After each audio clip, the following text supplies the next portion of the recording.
Hey listeners, I wanted to take a moment here to let you all know about an exciting upcoming event that Movies We Dig is taking part in.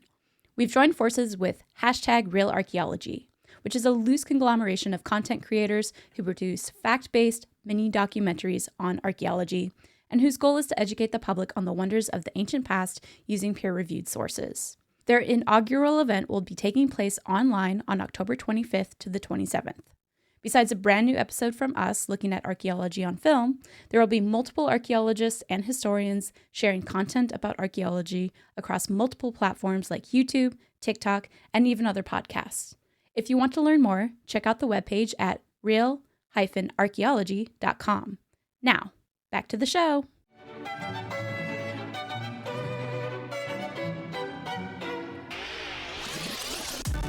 Hello, and welcome to Movies We Dig, the podcast about film, antiquity, and everything in between. I'm Colin McCormick. I'm Elijah Fleming. And I'm Christy Vogler. And today we are kicking off our new series on archaeology in film, beginning with Lara Croft: Tomb Raider, a 2001 action-adventure film directed by Simon West, starring Angelina Jolie, based on the Tomb Raider video game series. And joining us today is another very special guest to help us usher in this new season. With us here today is Dr. Marina Escolano-Poveda, senior lecturer in classics, ancient history, and Egyptology at the University of Liverpool. Welcome, Marina. Glad to have you on the show. Hi, thank you so much for having me. Of course. And we are very excited to talk about this film. So we'll start off with our guest, and just if you could give us some background, what's your experience with Tomb Raider? Did you see it in theaters? What was it like revisiting it now? And do you dig this movie? So I was already a fan of the video games when the movie came out, so I went to the theater to see it, and I really liked it. I thought that Angelina Jolie was the perfect Lara Croft, and yeah, I became an immediate fan, and I basically rewatch it every year. So it's one of these guilty pleasures for me. Excellent. I hear you also cosplay as Lara Croft, right? I've done it twice, I think. Considering everyone asks if we dress up as Indiana Jones, like regardless of sex, they're like, "Have you dressed up as Indiana Jones with your fedora and whip?" And I'm like, "No, Lara Croft is the correct answer." Chrissy, have you cosplayed as Lara Croft? I surprisingly have not. I regret that, honestly. I feel like she'd be a badass person to cosplay as. It'd be a lot of Very fun. true. So Yeah. Well, I guess we should shift then, because I know similarly, Christy, this is a big movie for you as well. So did you dig it upon rewatch? I acknowledge there is nostalgia goggles on it for me, just like it is for Lige with Indiana Jones. But I still love it. It's very simple action. I can see with Eli hot making a people. face about the comparison. Yeah. in a way that implied she found that juxtaposition offensive. Will get to me. Will get to me. Yeah. And I think for our promo, I already talked about my history of the first time I watched the movie, but I also have an early memory of the video game. I remember going to a friend of the family's house for Christmas, and the guys were playing Tomb Raider, and I had two brothers. I've never been a huge gamer, but I like watching video games, and it's always centered on a male figure or something. And I walk into this room and I'm like, there's a female character doing cool stuff? What? And even looking at the production of the video games, that was a whole new premise. And it was really cool. And that's why I always talk about personally, my media connection to archaeology has always been Lara Croft, because it was the first time I could really see myself as a badass character in media that just had not existed before. So yeah, I have very strong, happy feelings about this whole franchise. All right, Eli, take us home. Yeah, okay, all right. I'm always the stick in the mud. You are. It's just the natural progression of the series. It's true. It's okay. We need heels. We need the opposite side of things, I feel like. So yeah, I don't have the nostalgia glasses for this. I watched this as maybe high school or early undergraduate. So I was much more, I don't know, it wasn't the early 2000s when I saw this, it was the mid 20 teens or something. And I guess I'm not a video game person, and so I think I never like was interested in it in the first place just because it was a video game movie. And I think that's how I had always considered it and thought about it. And in watching it, a few years ago and in watching it yesterday, I really see the appeal. I do. I think so much of it is so silly and fun. And I can see how being a younger person and seeing a really, really kick ass female character, being like the one upping everybody, being the one who has all of this information and knowledge, as being really, really pivotal and important. And it's something that I maybe do wish that I had seen when I was a younger person. But as it is, I watched it with Nick and we were like, this movie isn't about archaeology, it's about astrology or astronomy or like Lara Croft is basically what did they my realization is that more than anything else, Lara Croft is Batman. She has more in common with Batman than Yes, Indiana Jones, right? She lives in a giant mansion. She has a absolutely. butler and a tech person. Yeah. She has an alter ego identity, saving the world. It's And just her that's thing baller. is, Love yeah, it. she raids tombs instead of fights dead father figure, all that stuff. I think there's at no point she actually claims to be an archaeologist in either film. No. She shades Daniel Craig for not being an archaeologist. Yeah. Yeah. Yeah. Yeah, But and he shades her for being a photojournalist. So. I also like the implication that like in this universe, tomb raiding is like an actual profession that people have, that there are these like elite, called that you get called upon. And then because Ian Glenn makes that comment at one point in the movie is like, it's better to have two tomb raiders than one tomb raider. Like, yeah. why do we have any tomb raiders? Why? Well, that's an interesting point because he is a lawyer.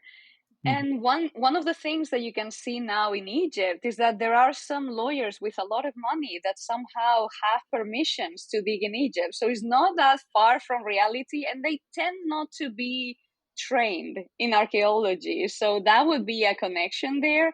And they tend to like appearing in the press and media a lot. So, there's that character is more real than it would appear from Mhm. just watching the movie. Yeah, I would definitely say for me what the movie comes up being is not so much about archaeology as it is about the antiquities trade, both Mm, legal and more not legal. And I think there is a lot there that is accurate in the portrayal of that, sure. but it's getting slapped with the label archaeology, which confuses. But that comes from Indiana Jones, because Indiana Jones is a professor, but he doesn't teach much. I can't No. imagine. I during the teaching semester, it's really hard for me to even go to conferences because it's not that easy to move classes. He's just away for most of the time, so he has that academic side that we don't have with Lara. She never claims to be Mhm. anything connected to actual archaeology in an academic sense. But Yeah. what they do is not that different. Yeah.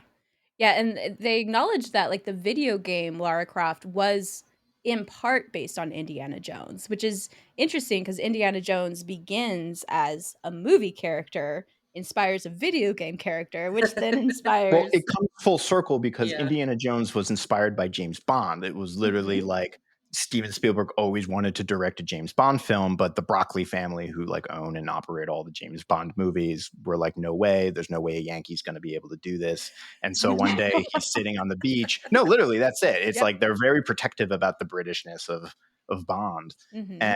And one day Spielberg's sitting on a beach in Hawaii and George Lucas is there, and it's like after Star Wars comes out, and Spielberg is like talking about James Bond, and George Lucas had like sort of just independently created Indiana Smith, adventuring archaeologist, kind of a throwback to sort of like the pulpy paperback Mhm. fiction adventure novels. And then Spielberg Lucas is like, yo, but have I got a film for you? And then that's James Bond to Indiana Jones to Lara Croft, and then in a way back to James Bond, because she kind of Yeah. is. She's Yep. very James Bondy in this film Well, as well. in the second movie, she actually gets hired by the queen. She gets the Yep. queen's permission. Yep. Yes. Yep.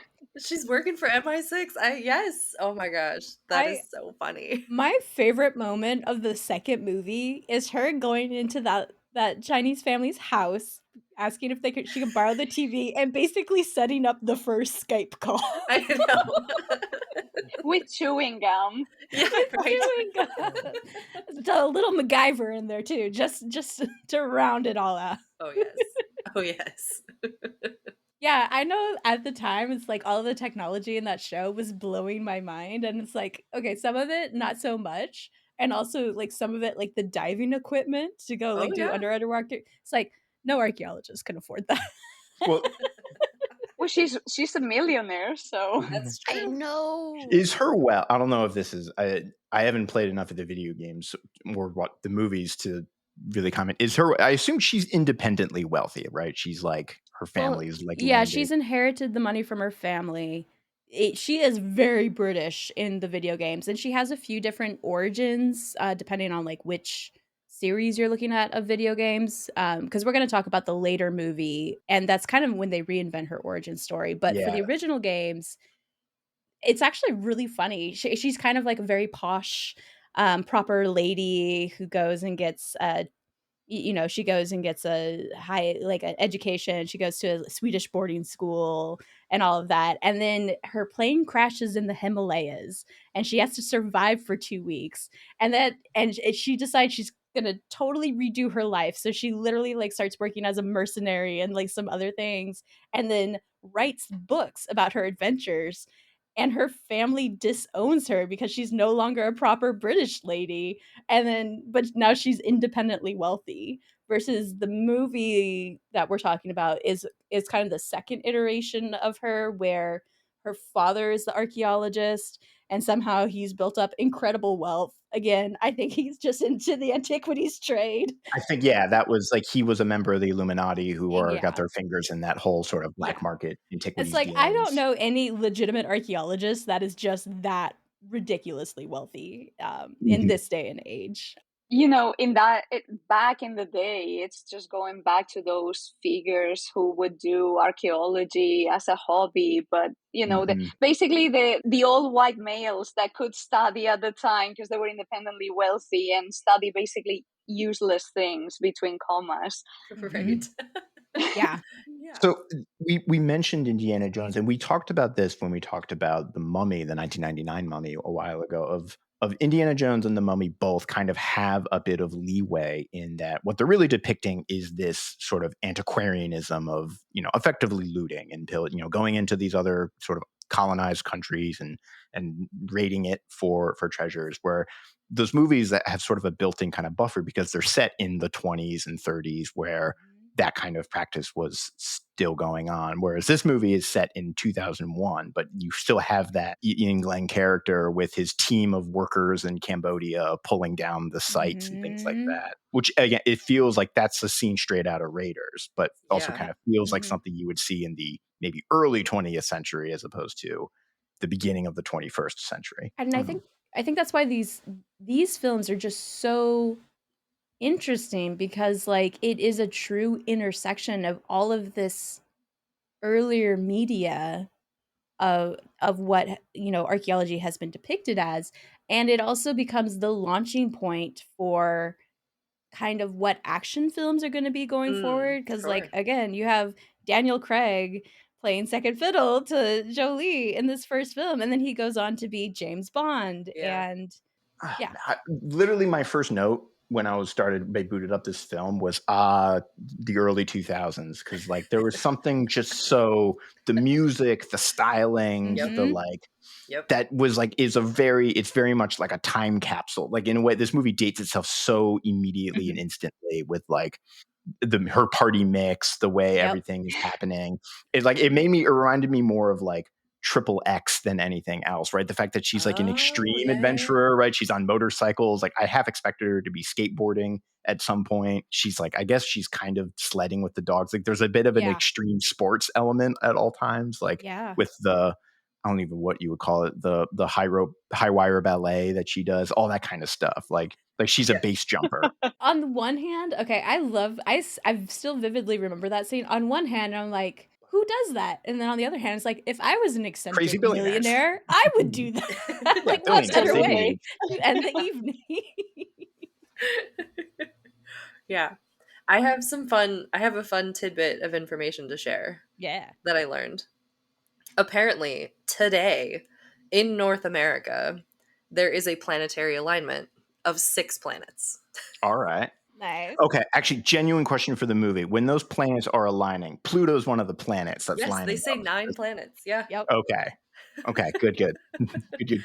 Only 6 are aligned today. Mhm. When I looked this up, I was like, that's ridiculous. Of course not. Like, really? Who's And out yes, of really, today. well, astrologists are going to be able to date this at the recording of this episode by saying Exactly. when was the last I know. planetary alignment. But also had me thinking, like, people complain about movies today having too many sky beams where the final act involves like a giant beam of light shooting up into space. I feel like planetary alignments for that of a different era were like Mhm. there was a lot of planetary alignment movies for a Yep. It while. was in Hercules, It Disney's wasn't. Hercules. Yep. Mhm. Yep. But the thing is, that's not completely inaccurate if you think of antiquity. I mean, one of my specialties is actually ancient astronomy and astrology. I work on the origins of astrology and in particular Egyptian astrology. And we were preparing a grant this year for one of these projects, and our first sentence to try to sell this to the funding body was that divination, and in particular astrology, was the biggest science in antiquity, and obviously it was a science back then. And if you think about it, it is true. I mean, it was used at state level. Astrology was forbidden. You couldn't cast it was not forbidden, but certain kinds of astrology were forbidden. You couldn't cast the horoscope of the emperor, for example. That was a serious Mhm. issue.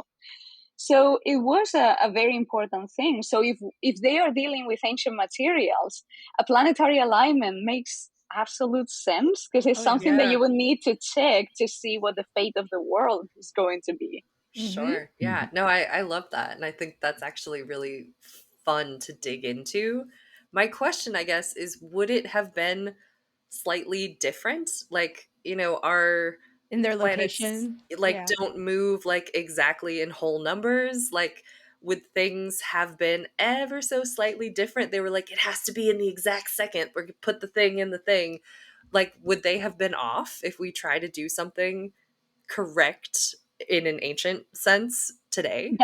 That's a very good question, and it's something that when I teach ancient science we discuss, and is the concept of accuracy that we have today and that existed in ancient times, which is different because the instruments that they had were not as precise as the ones that we can have now. But actually, if you look at the tables, I'm editing some astronomical tables that give you planetary positions. So when they cross from one zodiacal sign to the next. And the thing is, they give you the positions with degrees, minutes, and sometimes seconds, Wow. which obviously doesn't derive from observation. You can't get that from observation, but you can get it mathematically. And Right. Yeah. astronomy back in antiquity was not an observational science at this point in which it's so developed. And being an astronomer was a day job. They didn't look at the sky. They just calculated tables. They had all these algorithms that were developed in Mesopotamia. So you get these very precise positions for the moon. And you wonder why they had this, because it's a lot of work, but they did. So Very Mhm. yeah. cool. Yeah. A lot of that derives from Zoroastrianism, right? A lot of the early mathematics or Um, Actually, it's quite complicated. One of the things that we're trying to figure out now is transmission of knowledge. So we Mhm. know that a lot of this develops in Mesopotamia, starting in the first millennium BC. The Neo-Assyrian Empire, they have these astronomical diaries, and over centuries they compile observations so that they have this data that they can turn into algorithms. But it's mostly developed in Babylon. Mhm. And then it travels towards the east. So Indian astronomy is influenced by Mesopotamia, and then to the west, especially to Egypt. And what we are discovering now is that the transmission to the Greek world actually happens through Egypt. Mhm. So it was, and in many cases, in Egyptian language, and then from that to Greek, which is one of the things that is a new discovery from the last years. Oh, So cool. it's it's showing us a completely different panorama, and showing also how ideas are traveling with people. We have all these scientists that were even traveling to give lectures like we do today, which is quite interesting. Yeah. Yeah, and it's really interesting too because these movies are very much adopting the kind of mysticism that Indiana Jones had, which again focuses on ancient technology and kind of what we would consider more superstitious ideas as if they were real, like ancient aliens. Versus Lara Croft, like, is still adopting from, James Bond stuff, and so it's juxtaposing ancient technology and mysticism with modern technology. So, like, I texted Colin and Lige just watching the beginning of the movie, it's like, "I totally forgot this just starts with a gunfight in a mocked up Egyptian I have. tomb against a robot with saws," Why would and you? Everything up. Colin. eccentric millionaires, you know they I know. would. Why would you? Why? What's the point of going to the length to read? I mean, the reason this is the thing where it's like it makes sense, but only in the context of the movie. Like, okay, you want to train with your killer fighting robot, fine. Like, have your danger room. That's fine. Why go to the lengths Danger to make room. it to recreate a Egyptian temple to fight a robot in? It's like it's the reasons to put us in a video game scene, but One, like it makes the zero sense why aesthetics, you'd have that. and two, maybe she is a little bit of an archaeologist. She wants to practice so she doesn't destroy temples that she's So much raiding. of that temple was destroyed. There I were know, robot she needs fists more practice. pushing through the like sarcophagus. Oh my And god. also, like 30 minutes later, when she's being given her dossiers of like, what tomb would you like to raid next? And the first one thrown on her plate is Egypt, Yeah. which she says, "I hate Egypt," which I assume is a plug on the like overuse of Egypt as a setting for popular archaeology media. But I don't know. But yeah, she just dunks on Egypt too. I think that might also be related because the movie was 2001, and in Hmm. 1999 you have Tomb Raider: The Last Revelation, which is Hmm. entirely set in Egypt, and people loved it, but some people complained that it was just one setting, whilst in the other Tomb Raider games you get to travel to different locations. Mhm. So, and of course, the Mummy. So 1999 was very Egypt focused, and Mhm. 2001 we have The Mummy Returns also coming Yeah. Yeah. out. I So would. There's also like a broader because like mummies were really big. I want to say in the like late 80s and 90s, like there was an animated television show about mummies that are like superheroes or something like that. There was a lot of mummy stuff like right in that window. Like if you were a kid growing up in the 90s, you were getting mummies were like in the sort of top periphery. I think some of that too is the fact that the Tutankhamun, traveling exhibit was Hmm. Sure. starting to happen in those decades as well, so Egypt was very much on the mhm. Coming into forefront vogue. of people's minds Yeah. when they were thinking about archaeology that time. I know I've been to the Tutankhamun exhibit twice now, so, like, in my lifetime. So, yeah, it's a big one, and then we're not talking quite as much about the second film, but this idea again of having modern and ancient technologies, like the premise being Pandora's box is full of like a disease, and this guy's going to use it as a bioweapon, but actually develop an antidote so that he gets to basically create the biggest eugenics project you've ever seen. Yeah, right. Oh my god. And Yeah. I love the premise too because it's still very true of like bunker type billionaires who are like, I'm gonna build a bunker and survive whatever happens, and they're like, we're just gonna keep states like the important people. I'm like, and who's gonna do all the hard labor for you guys once everyone else is dead? Like, Yeah, right. think it through a little bit. And it is what Dan Brown has been doing since, because that's Yes, Mhm. the plot yes. of so many of his books. Yeah. That's so true. Yeah. Also, the numbers they were throwing around, and I'm like, it's so trite how small $100 million sounds. And it reminds me of the Austin Powers when Dr. Evil travels back and forth in time, and they're like, $100 billion. Yeah. Like, that type of yeah, money doesn't exist. Yeah. yeah. That's so wild.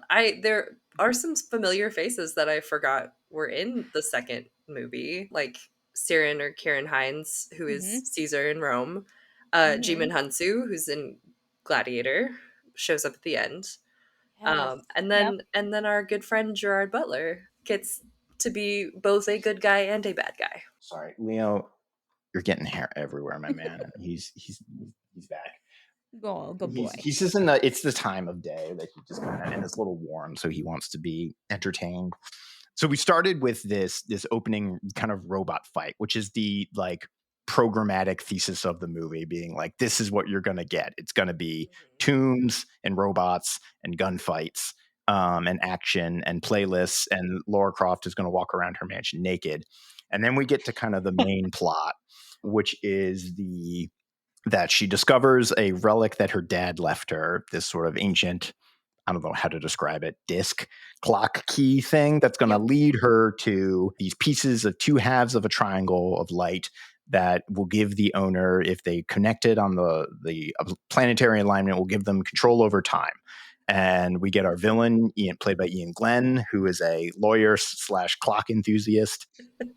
Because so I guess we can just work through sort of sequentially, right? Because she discovers this clock thing in her house, Yep. and then she takes it to an auction where she runs in with a young Daniel Craig, who is there playing, I guess, an American Tomb Raider. Which I think Yeah. is so funny. The irony, His yeah. American accent, it's like so weird coming out of his mouth. Yes. Lara!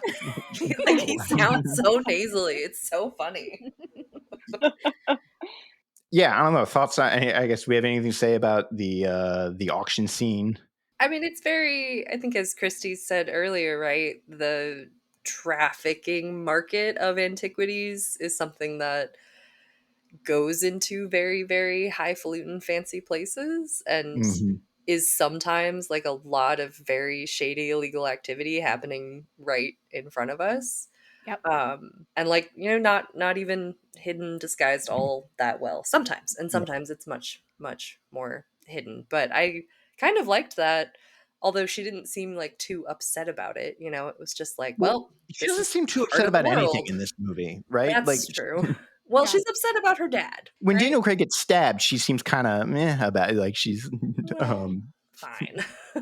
You very much have the strong sense that Lara Croft is not trying to learn about the history of people like archaeologists are. It's more of like she's just trying to find very powerful relics in order to keep it out of the hands of bad well, people. so I had two thoughts on this. But one is this is one of those movies where if the protagonist actually did nothing, the world would have been fine, right? Hmm. Because had she not Oh, gotten yeah, involved you're at right. all, the bad guys would never have been able to find the triangle, and everything would have just kind of kept on rolling at multiple stages. And then sort of two, I was going to say, yeah, like why is she getting the triangle? So it's very much about this relationship with her father, and her father was presumably killed by the Illuminati, and he left behind these secrets. So she's following in his legacy, and maybe using the triangle, wants to use the triangle to bring him back or something like that. Well, the thing is, she's not supposed to be a good character per se. Yeah. That's the ambiguity of it. So she's just, and it's the same in the video games. She just says, I play for sport. It's not that Mhm.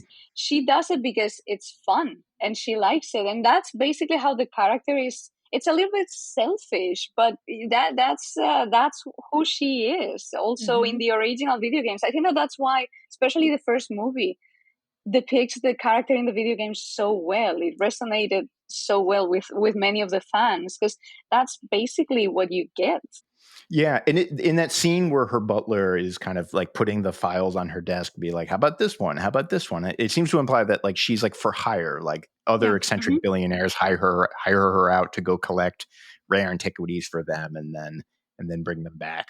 Yeah. And that's the first Tomb Raider, the game. That's Nadla hiring her. It's like, oh, there's this cool object. Are you interested? It's like, oh, maybe. Yeah. Mm. So that's how it starts. And she literally is, like, actually helping bring about the end of the world by collecting those things for Natla, which is Mhm. yeah, that's pretty I mean, that's kind of the interesting premise here again, right? Like, if we think about video games from what, Gen 3 is when this would have been? I'm trying to think. I Mm, like, Sega? I have This is no Or idea. PlayStation 1. The first one's Yeah, PlayStation 1, it's right? PlayStation PlayStation 1, 1. so I think Yeah. that's Gen 4 then, technically? Gen 3, Gen 4? How many video games back then had, like, a good plot line with character development sort of a thing? Yeah. I you didn't have the literal space. Uh, Yeah. Yeah. Well, so this is maybe we've put off talking about, but like the larger sort of question of video game adaptations, which Mhm. for years and years and years and years were sort of considered like maybe cursed or fail. Like it wasn't until recently, I would argue, that we've really had like good video game adaptations. Really, in the last like 3 4 years, I would even Mhm. say. Mhm. Starting even just with the Mario Brothers movie, where that is just, if you've ever seen it, it is Yeah, I've insane. seen parts. With Bob Hoskins, Oh my god. Oh my god. right, where that was a famously terrible movie and a huge flop, and then in the 2000s there were several attempts, but there's a couple of things kind of bump up against, especially like Christy was saying in this early generation, where like the plots of a lot of these games, even in the late 90s and 2000s, are pretty thin because they kind of have to be, right? Mhm. Right. There's like a medium. I was like thinking about this myself, of like the trouble with adapting video games, because it's a medium issue. And I was thinking the closest comparison I could think of is actually musical theater, where so Mm. much of the musical theater experience is kind of contingent on the physical you being there, being in a Mhm. room, knowing that these are sets and costumes and actors and they're singing and dancing, and you can see the stagehands and the gears and the orchestra and all that kind of stuff. But like that's fine, that's part of the whole thing. And being there, which is I think why music like adaptations of musicals sometimes kind of have that missing je ne sais quoi or whatever, right? They Mhm. lack it. I think video games is even worse because so much of the sort of narrative experience of video games is play, right? Is you, Mhm. the Yeah. player, controlling the character, solving the puzzles, fighting the guys, and that's where story gets generated. Like little dramas of I had so much trouble beating this level or this Mhm. stage or this guy. You almost develop like parasocial relationships with like goon number 4 who keeps getting me every single time I go into this room, like fucking, and that's personal. And so I think a lot of the failures of particularly earlier video game adaptations is, one, they just kind of like have no idea. The people adapting them have no idea what they're. It's completely independent. But then two is they can't recreate that experience. Like one of the things, I'm going on a rant, but like one of the things I think that was so successful about both the Barbie and Lego movies is that those movies did a really good job of recapturing what it's like to play with those toys. Like what Sure. is it like when you've got a Barbie and you make her fly down the house into her car, or you've got Legos and you're putting this together, or you see these pieces, like it's recreating play. Mhm. Or even like the Dungeons and Dragons movie, the recent Yeah. one, Mhm. where it's like that Which there movie was an is, earlier Dungeons& and Dragons movie that yes, failed which, miserably. see, Oh, that's a good, I think, like, it's also comparison. terrible. Yeah. Well, Yeah. like, that movie is one of the same era, it's right around Yes. now, Mhm. Yeah. also has terrible CGI, Uh-huh. and some maybe wooden performances, but also just kind of, like, doesn't understand its source material, I think, in Yeah. that way Mm. of, like, this I guess my question is, like, does this movie feel like playing a Tomb Raider game? I There are many elements that if you have played the games, you Mm, recognize them, and also the first Tomb Raider game had cutscenes, which is something that I don't think that was that common back then. Not So it yet. was yeah, more cinematic. So they had yes. more material to play with, and you had seen the character in more situations that then can be replicated in a Mm. movie, which with Super Mario is something that you don't have.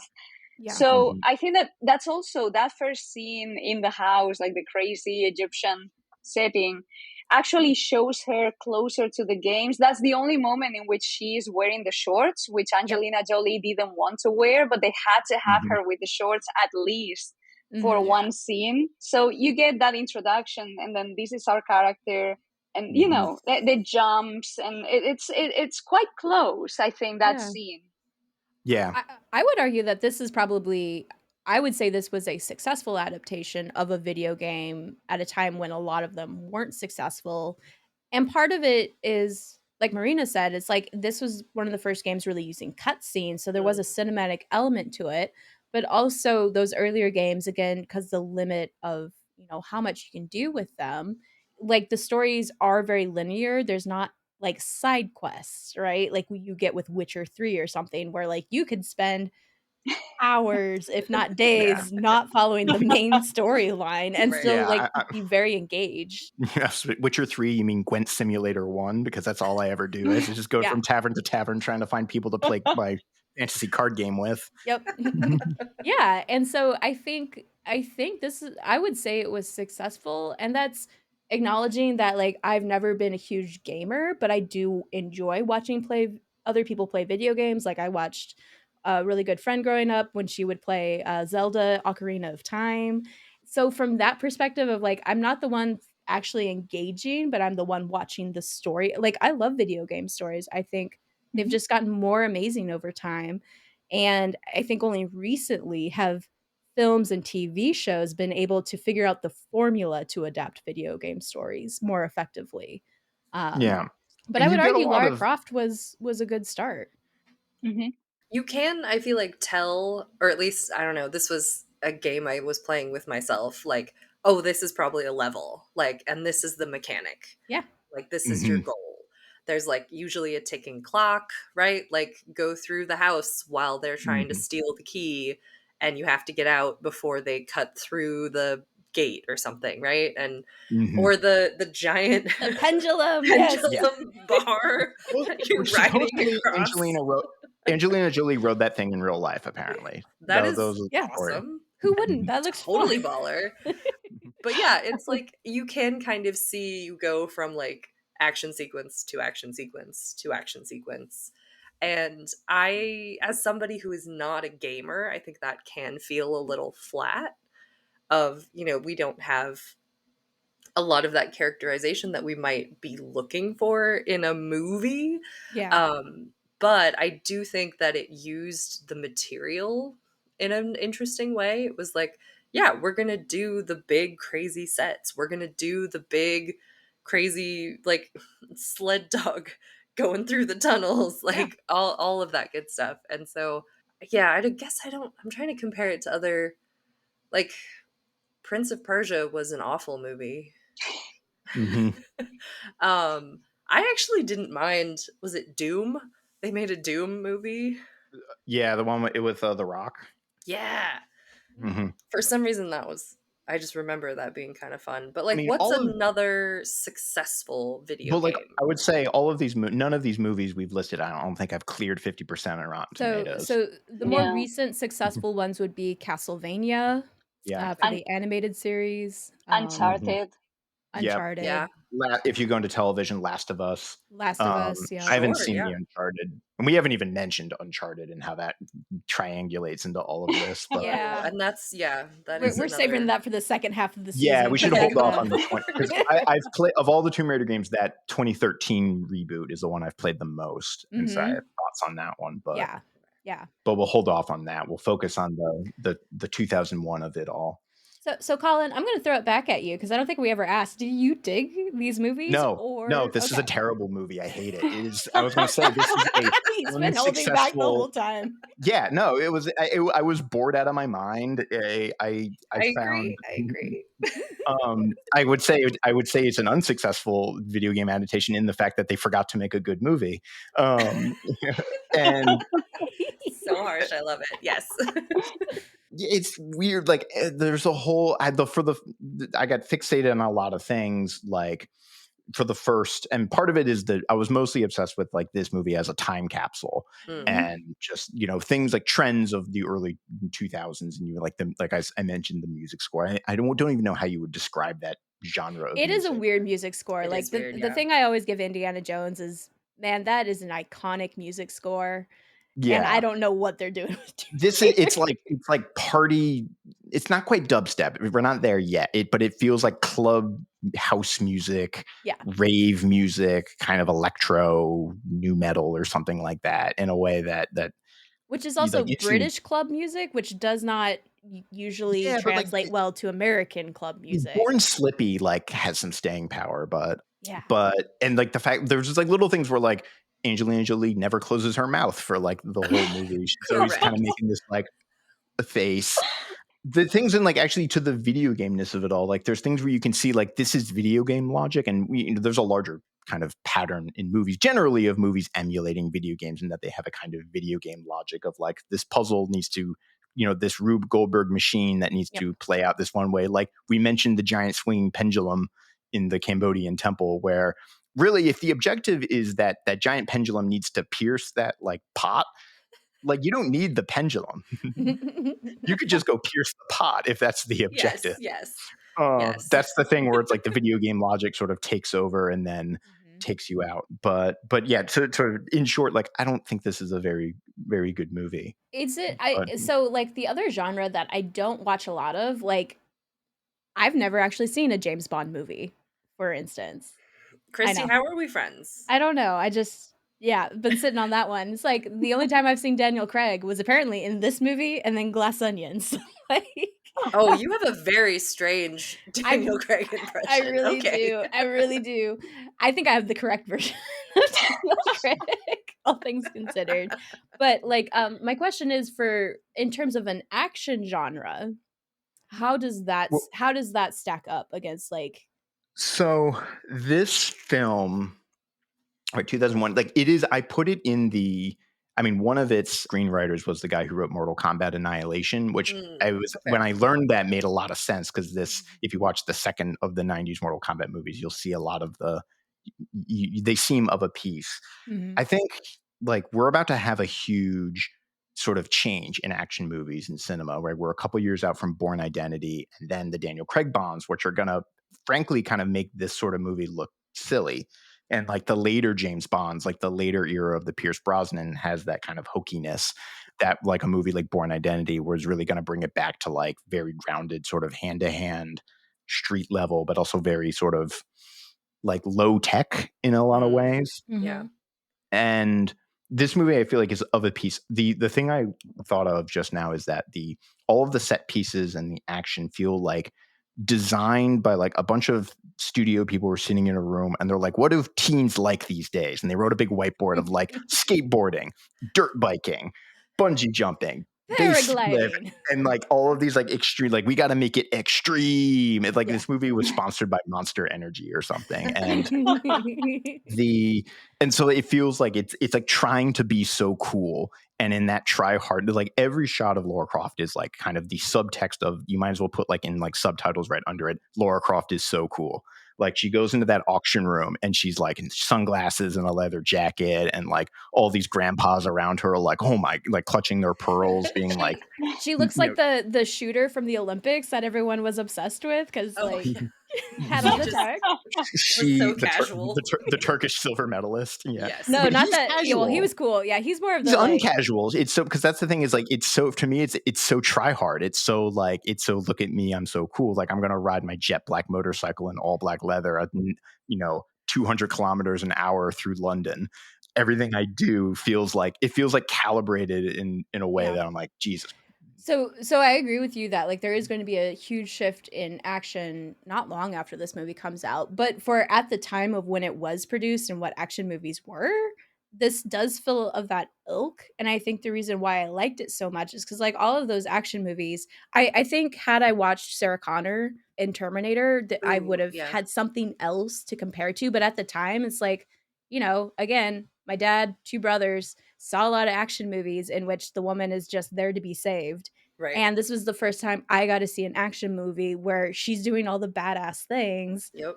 And it's one of the few I really enjoyed for that reason. So again, and it's just like for once I can see myself in this scenario where otherwise it just sounded like a lot of explosions are happening. Cool. Okay. Christy, do you flip your hair like that in the shower? Um no. Because no Well, one does.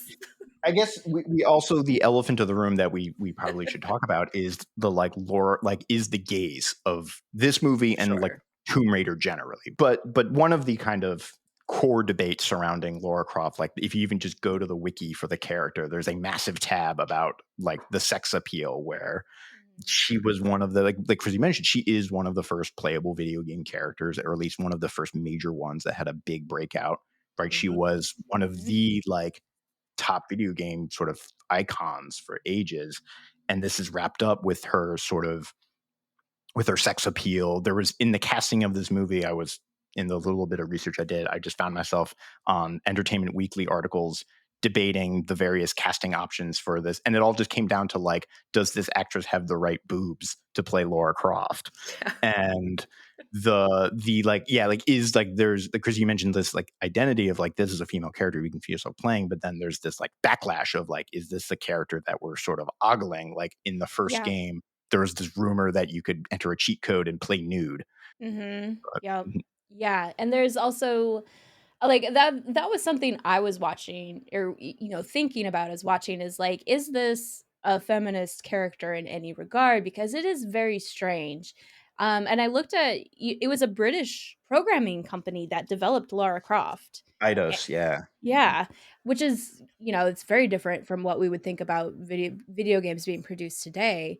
And one of the people was like they had noticed that like teenage boys were for fighting games, they would want to play with the female characters a lot, but a lot of the times they're kind of he described like one as like a blonde bimbo and things like that. And so the idea was like, can we make a female character, a playable female character that is not just one of these misogynistic tropes of women, but still have it be appealing to guys who are still the major demographic playing? And like, for the time, that's really smart because it's going to acknowledge it's like, hey, girls like they could like playing video games as well, given half a chance. So in some ways, it's like it was, and she's a highly intelligent character, highly capable, but also one could argue she's highly capable in male tasks, right? Like she's a martial artist. She also in this movie, it's like that. It's the weirdest thing. It's like you have two male leads meant to be the not leads, like second leads or whatever, that are eye candy, and they're supposed to be like this is who the main protagonist in an action show is going to romance and eventually seduce, right?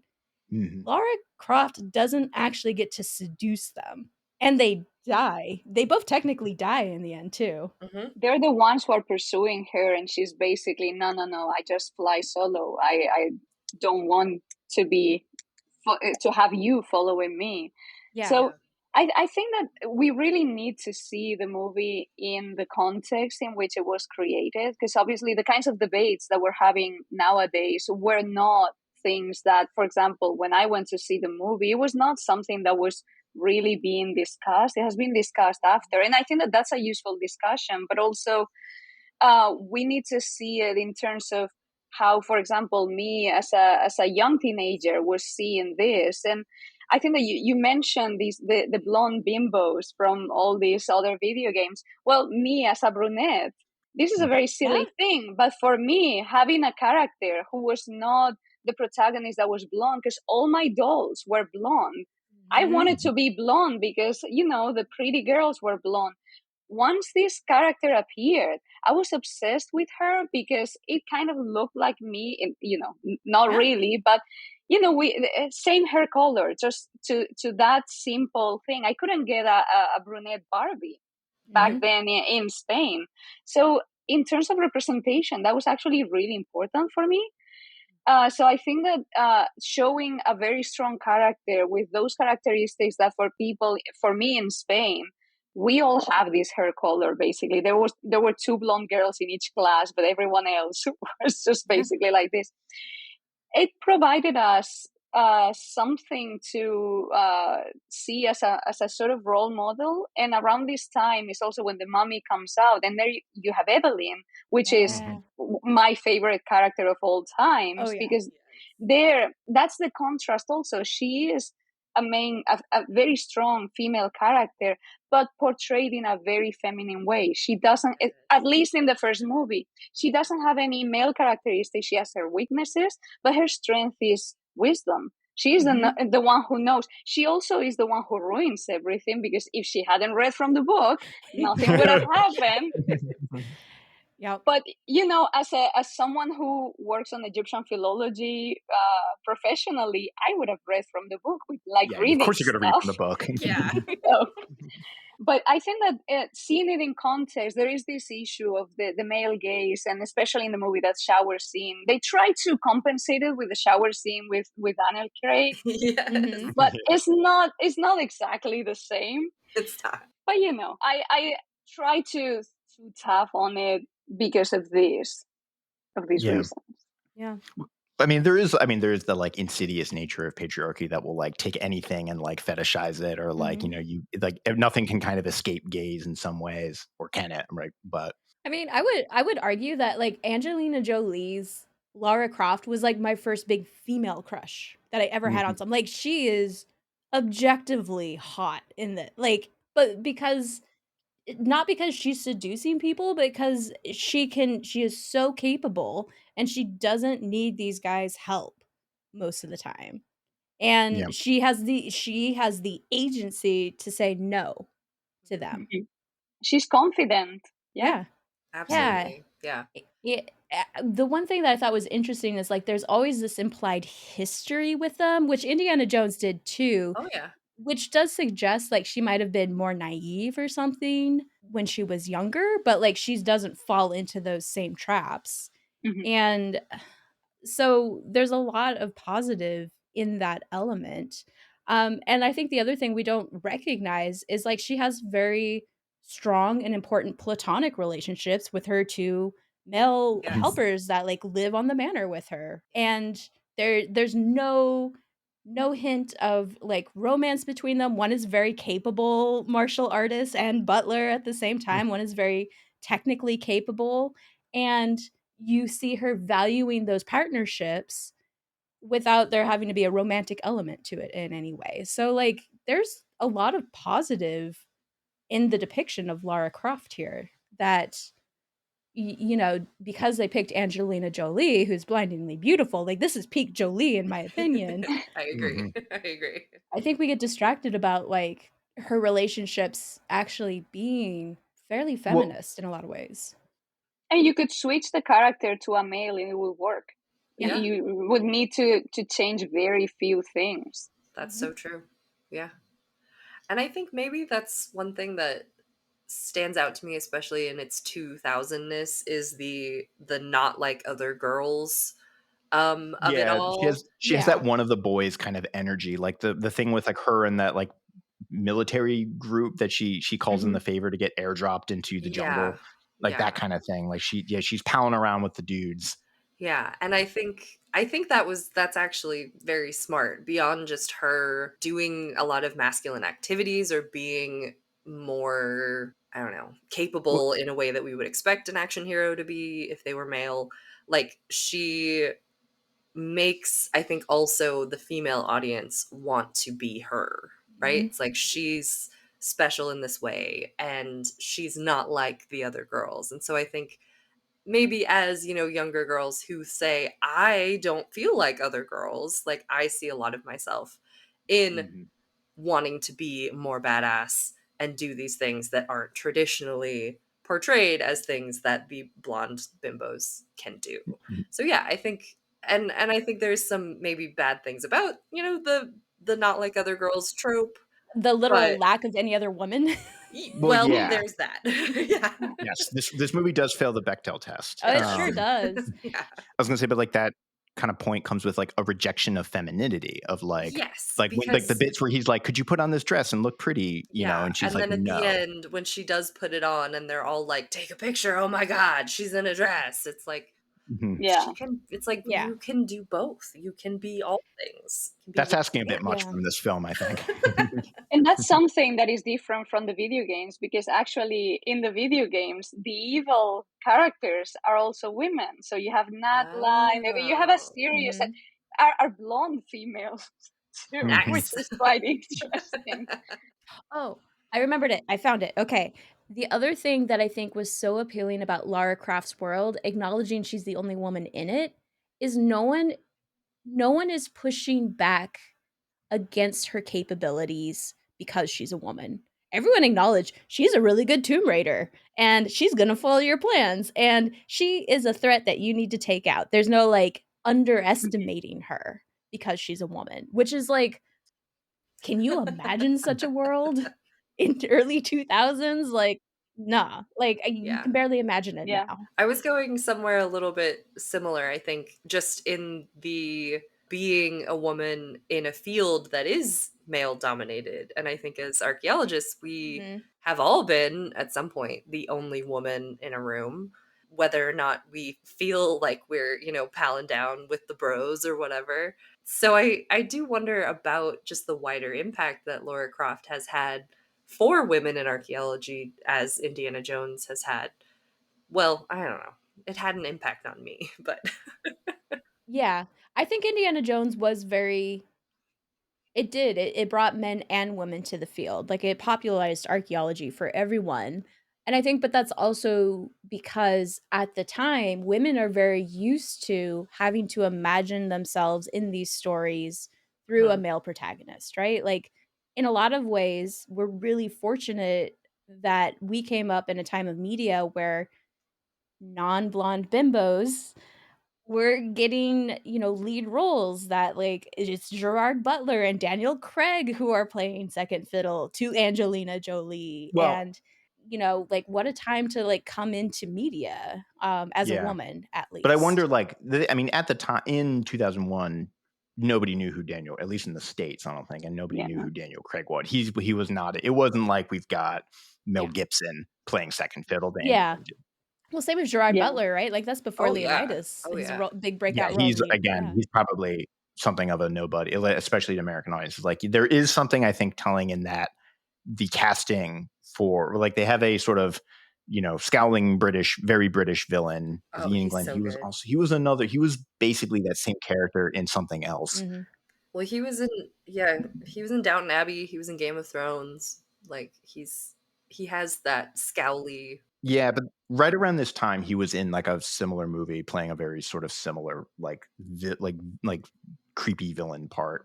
Sorry, the point I was kind of making is like there is something telling in that like the guys who are going to be these kind of supporting figures are like kind of Mhm. no name stars at this point. We're not Yeah. getting top billed. It's not like I said, Mel Gibson or Hugh Jackman or who else is big in Was 2001? was Ben Angelina Affleck. Jolie a big name before this either? Because I feel like this is the Sh- show that she had introduced her to just her.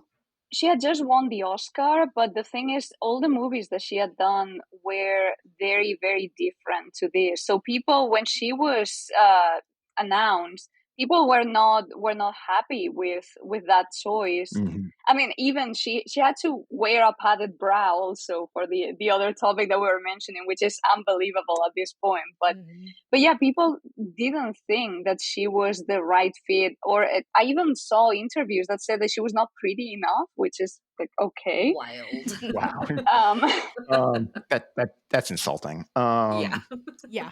Yeah, I would say it's right around. This is kind of on. She's on the ascendancy, I would say, in Yeah. this time. She's dating Billy Bob Thornton, I think, Yeah, which that's a was like a thing. Okay.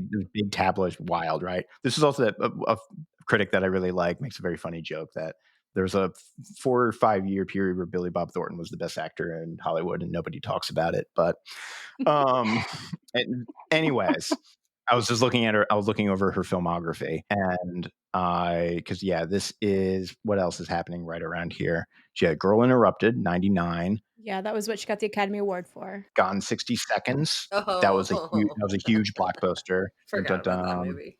Yeah, 2001. I think this was probably her like debut. Like my read is that this movie was like minted star, right? This is a like tested name. Like she has ascended at this point. This is the sign of Mhm. like she has reached the upper echelons of Hollywood dumb. Yeah. And this is like the sort of stamp of approval. and she became the action actress because Mhm. after Yeah. this, I mean, she did the second Tomb Raider, but then Mr. and Mrs. Smith Yep. sold. I mean, Yeah. it was What is it? Oh God, the one with the 2005. curving one. What's the one with the curving bullets? Oh, oh, Wanted. Wanted, Wanted? Wanted. Wanted. Wanted, Yeah. Yes. yep. Oh, Hmm. I really like that one. Mhm. I enjoyed that one too, actually. It's so much fun. It's very, very silly. Hmm. Oh, this was my other thought. The whole Temple of Luna with a Oh Zeus-like god. statue of Alexander inside of it off the coast of Santorini. This is What? the second movie, I Yeah, This this is is the assume? the Yeah, second no. second movie. movie, Okay. yeah. Um, All I remember is they go to I didn't rewatch it, but they go to like Kilimanjaro in the end. Is Yes. that they the do. final set Yes, they go piece? to Yeah. Kilimanjaro. Starts in Santorini. Santorini with a Greek wedding Greek Yeah. wedding. that breaks out into a DJ dance. And then Thera decides to erupt again, or at least Or earthquake. earthquake. Oh my god. Yeah. I was like, oh my god, I forgot how this I know, I started. totally forgot too how it had started. That was true of both films. I'm like, oh, this is how we begin. Okay. Yeah. Yeah. And but yes, the irony that she's in a climbing up a statue of Alexander and eventually is going to play his mother Yeah. Oh my god, in yeah. Alexander. Yes. Oh, that's so The funny. the other thing that was absolutely killing me in the second movie was that it was Pandora's box. And like everyone's like, it's a box. And I'm like, it's a mistranslation from the 1500s. It was always a jar. But we're really leaning into this box thing. Mhm. Well, that's what people recognize, right? Like I you can't say know. Pandora's jar. Nobody's gonna. And it's very interesting when you look at the box, the lid, Mhm. it's decorated, it looks like a linear B tablet, Mm-hmm. Yeah. which Yeah. I guess that is that feel of this is Greek, but it's very old. Yeah. So we're still maybe like using things that are appropriate-ish. We have the vibes are there. Yeah. It's a mixed bag. I mean, in Indiana Jones, you get a lot more elements that are actually going back to real stuff. Here is more, yeah, it gets this flavor, but not Yes. really. There's no Yeah. real substance in the references, except one of the things that is important is the filming in Angkor Wat, because Oh, Mhm. Yeah, that's yeah. yeah. it was the first movie that was filmed there since the Khmer Rouge regime. Yes. So Wow. Mhm. it really started tourism in the country. So that's one of my favorite things that you really get to see. That last summer I was there, and Ah, it's yeah, that those temples you really get to see them in the movie. It's fantastic.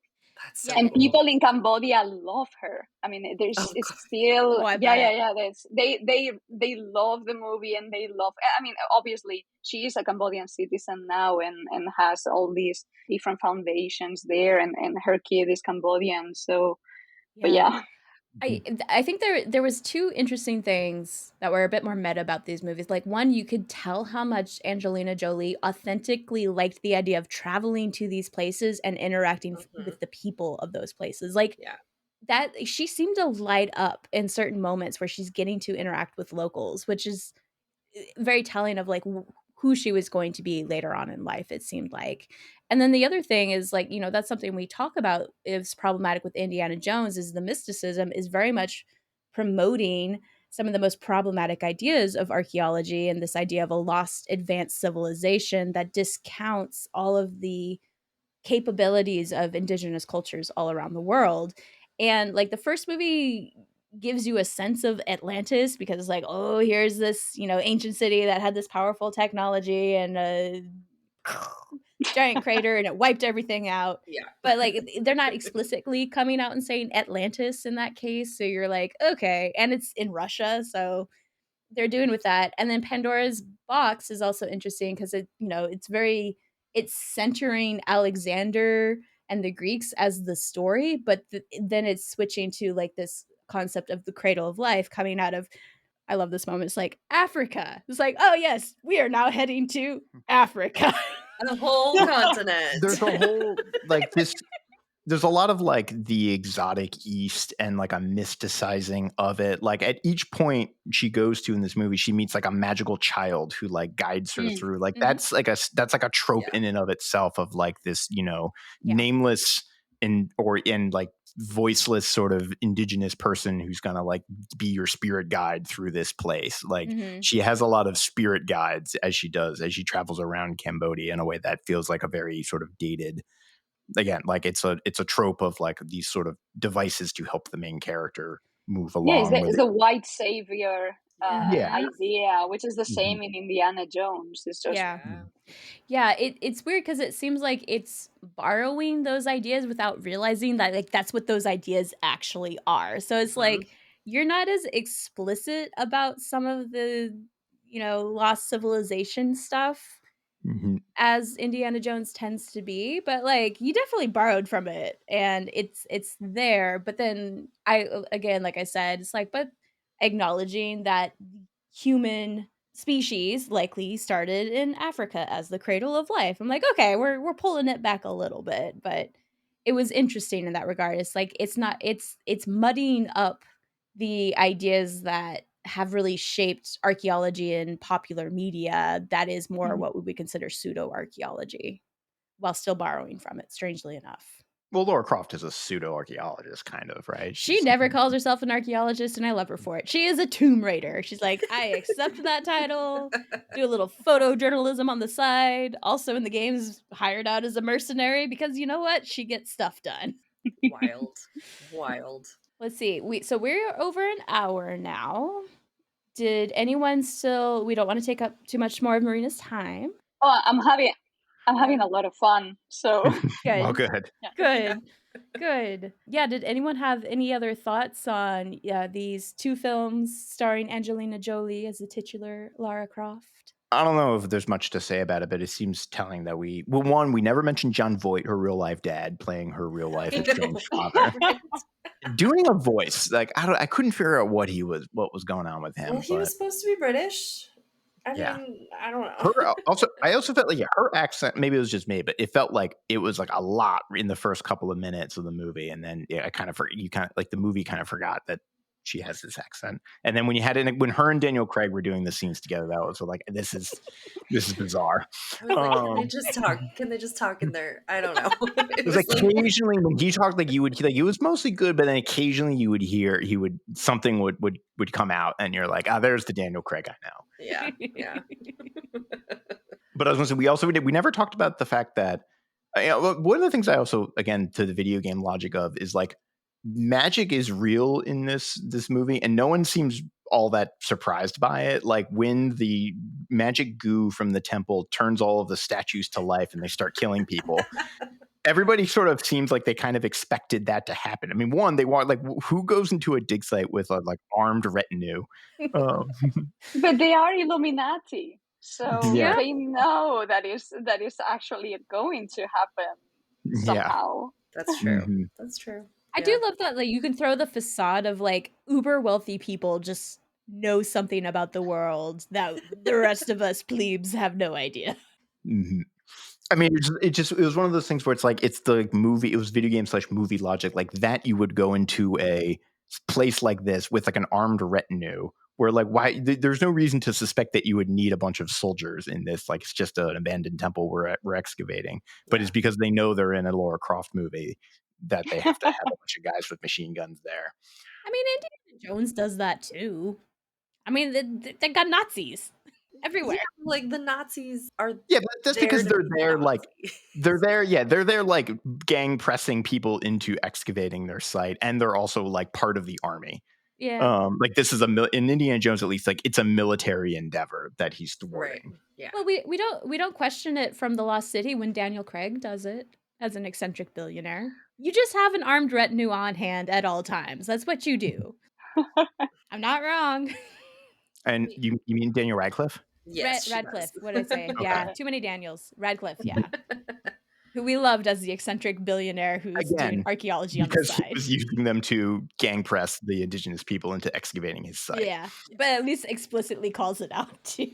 Yes. I lost my train of thought there because there was that set piece. I don't know if there's much to say about that. And then the giant what orrery, what would you call it? Like the planetary model. Yep. Yeah. That was cool. I mean, it made me nostalgic for real sets. I know. I but love that Yeah. it was an actual practical thing that they were climbing and jumping and falling off of. Yeah. It reminded me of Wipeout, actually. It's just like, this That's looks what like a I Wipeout said. challenge. Yeah. Challenge. And then the cool thing also about that is that it has then been replicated in the games because in Rise of the Tomb Raider you actually have an orrery that you need to climb. It's a very similar scene Nice. or setting. So that's another important thing about these movies, how they have influenced the later Tomb Raider games. Yeah. And the LAU trilogy was clearly influenced by the movies, including all the technological stuff, the two helpers, so that talk to you, that people hated. But it is, and the story of the father, which just comes from the movies and has never left. Yeah. Yeah. This, because I think we'll talk about this when we get to the Alicia Vikander Tomb Raider. But the way this series reboots itself and updates, and the way the games, and there's this kind of like this sort of pattern and back and forth, because you get the Uncharted games kind of come in and sort of eat Tomb Raider's lunch a little bit and sort of steal all the thunder from the genre, and then the new Tomb Raider is very much kind of replicating the Uncharted games, which was replicating, like, it's copying the thing that was copying it. Yeah. Which is just like a funny intertextual kind of way to think about these. It is. I think that's why, but like, this is why Lara Croft is still in our popular media, right? Like, because it doesn't have a problem going back and reinventing itself while still keeping some, what made Lara Croft such a beloved character was just the fact she was a strong female character who didn't look like what other beautiful female characters looked like at the time. Like, I definitely related to what Marina was saying, because like, I have brown eyes and a lot of blue-eyed family, and it's, you don't get to see that a lot of the time.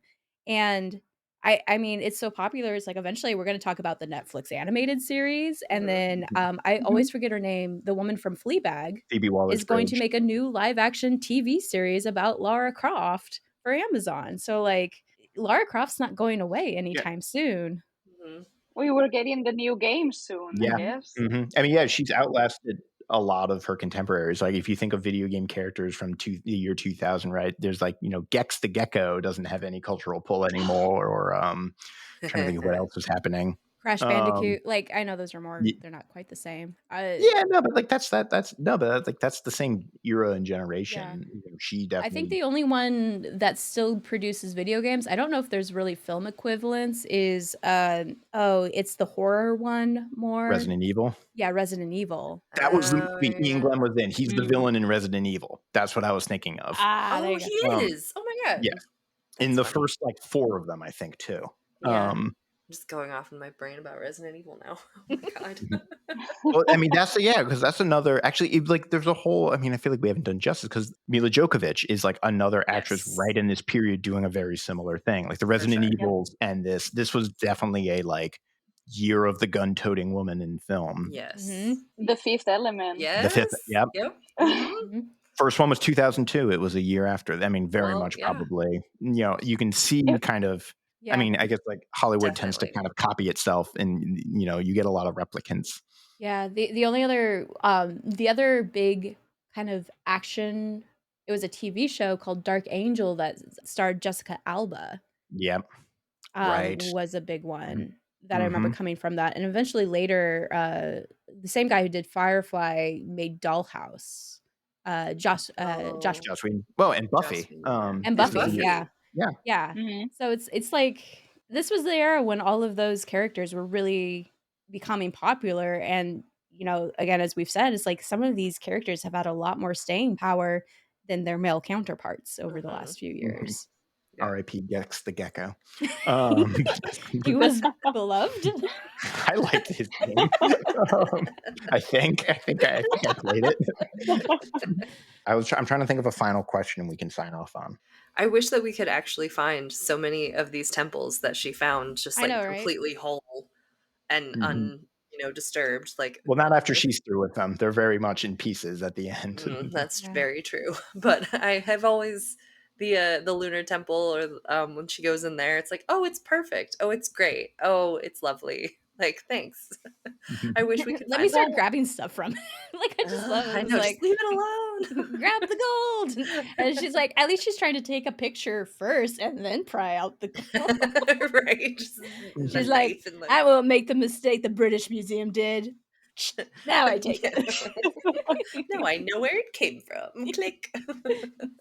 Well, actually, related to that, the project in which I'm working now in Egypt, it's excavating one of the last sites that still have temples that are being excavated Nice. from the Greco-Roman period. And one of the areas for the next campaign is actually a temple that is supposed to be into the mountain, but is still covered. So we don't know, once we go down all that sand, if there's actually going to be something in there, Ah, because there are these huge capitals from very large columns that are still in situ. So nice. yeah, that's there's still great discoveries to be made. Yes. Absolutely. So Yeah. I feel like the most recent one that like was really exciting was the Amphipolis tomb that I can think about like mm, being so well preserved. And I think, yeah, maybe people's perception of archaeology is that everything is that way. Yeah. And I wish more things could be that way Yeah. because it's really, really awesome when they are. Hmm. I want to see the yeah. Tomb Raider scene where she gets like just a pot, just a pot in 1,000 pieces that needs to get reassembled. It's like you can only save the world by reconstructing the 5 amphorae that have been broken up over the last 2,000 years. You've Yeah. got to So, sort these loom weights. Yeah. Sort these loom weights. Oh my God. screen through the dirt for any missing pieces. There's like, there's one piece missing and it has the key to everything, and we must find it. Differentiate the post holes in this, meter square. But yeah, I think I'm good. Thank you, Angelina Jolie. And thank you, Dr. Marina Escolano-Poveda, for coming and talking to Thank you, us about her. Marina. Thank you so much. Yeah. Of Do course. you have any special projects or publications or even just some social media that you would like to share with our audience so they know where they can learn more about you? Yeah, I'm participating in several projects. So I normally announce everything that I do, lectures or publications, in my social media. And my Twitter handle is Hypatia Heuresis. That's not very easy, but if you search for my name, it just shows up, and I'm there, and also on Instagram. Perfect. And we'll link those to the show notes so that people can find you very easily.